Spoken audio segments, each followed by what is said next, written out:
So the European Report on Development is an initiative to contribute to the international debate on a number of key questions or issues related to development policy. We aim at informing this debate by providing analysis, research, and fact-based knowledge.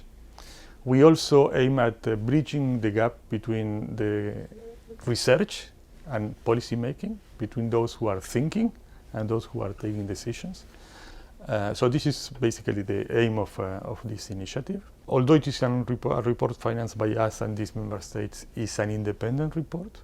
So the research and the result of the research are the result of the research of a number of leading institutions. It's their opinions. We value this research, but it's not necessarily the opinion of the European Commission.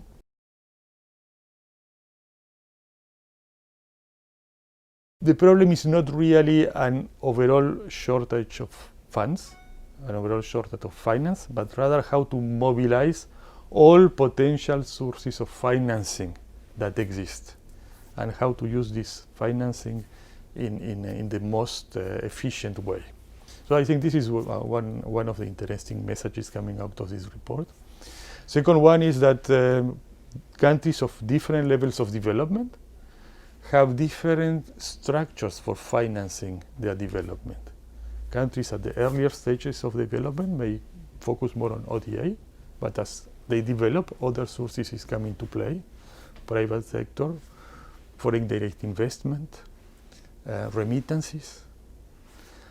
So the idea is how to help countries evolve in their model of financing as they develop in time.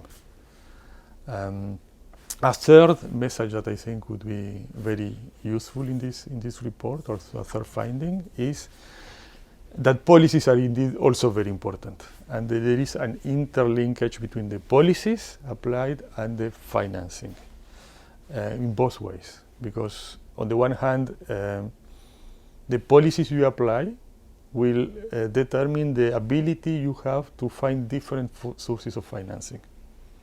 If you have an environment which is, for instance, conducive to private sector and to investment, you will be able to attract foreign direct investment more easily. If you have a good policy of budget and financing internally, you will be able to develop and to have more domestic resource mobilization. So I think, on the other hand, the efficiency with which you can use your resources depend also of the policies you are putting into place. So with better policies, you need less financing for the same objective.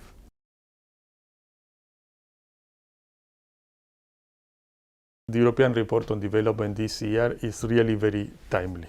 If you look at the overall international debate, we will have in July a conference on financing for development. This conference should help defining the means of implementation for the post-2015 agenda that we are supposed to adopt, the head of states are supposed to adopt in September in New York. And all this will, in a way or another, fill or contribute to the success of the climate conference in Paris at the end of the year.